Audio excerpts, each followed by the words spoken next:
নাৰেংগী forest gate স্থিত যুৱনগৰ নামঘৰৰ ৩৯তম প্ৰতিষ্ঠা দিৱস দুদিনীয়া বৰ্ণাঢ্য কাৰ্যসূচীৰে ২৮ আৰু ২৯ মাৰ্চত অনুষ্ঠিত হ'ব প্ৰতিষ্ঠা দিৱস।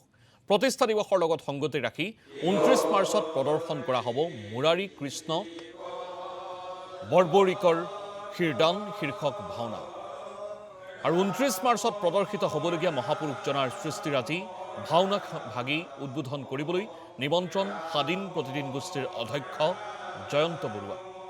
সোমবাৰে প্ৰতিদিন টাইমৰ কাৰ্যালয়ত নাৰেংগী ফৰেষ্ট গেটৰ যুৱনগৰ নামঘৰৰ উদ্যোক্তাসকল উপস্থিত হয় নিমন্ত্ৰণ জনাই স্বাধীন প্ৰতিদিন গোষ্ঠীৰ অধ্যক্ষগৰাকীক। প্ৰতিষ্ঠা দিৱসৰ দুদিনীয়া কাৰ্যসূচীত সমূহ স্থানীয় লোকৰ লগতে গুৱাহাটীবাসীক আমন্ত্ৰণ উদ্যোক্তাসকলৰ।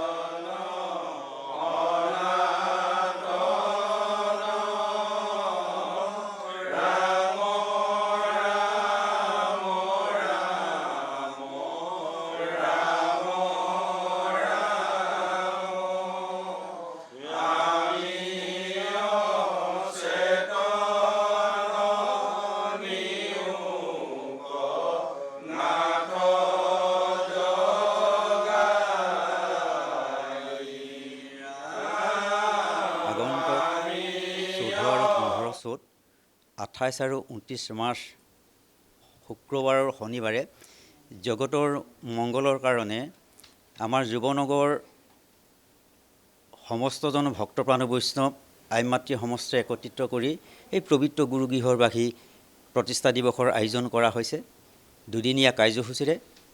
এই দুদিনীয়া কাৰ্যসূচীৰ লগত সংগতি ৰাখি মুৰাৰী কৃষ্ণ বৰবৰীকৰ শিৰদান নামৰ নাটভাগিও মঞ্চায়ন কৰা হ'ব।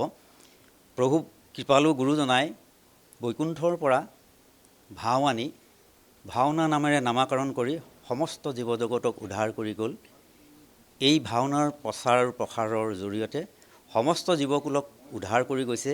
আমি সেইটো সকলো ধৰ্মগ্ৰন্থতে পাওঁ।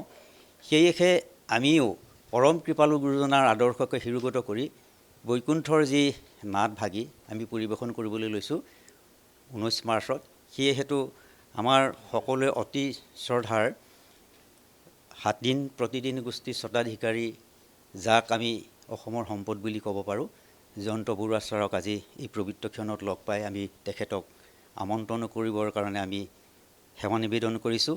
আমি আশা ৰাখিছোঁ আমাৰ বৰুৱা ছাৰেও ক্ষণতে সময় গৈ আমাৰ যি আশা আমাৰ যি আকাংক্ষা যাতে সম্পূৰ্ণ পূৰণ কৰিব পাৰে।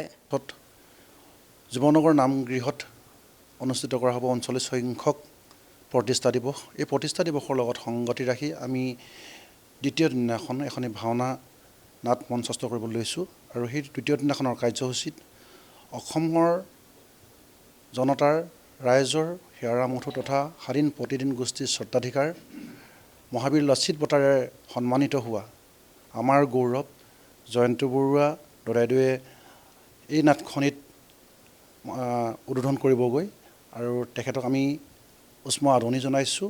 লগত আমি অসমবাসী ৰাইজক অনুৰোধ জনাইছোঁ 29 তাৰিখৰ ভাওনা যি আমাৰ ভাওনা প্ৰদৰ্শন হ'ব সেই ভাওনালৈ সকলোকে নিমন্ত্ৰণ জনাইছোঁ।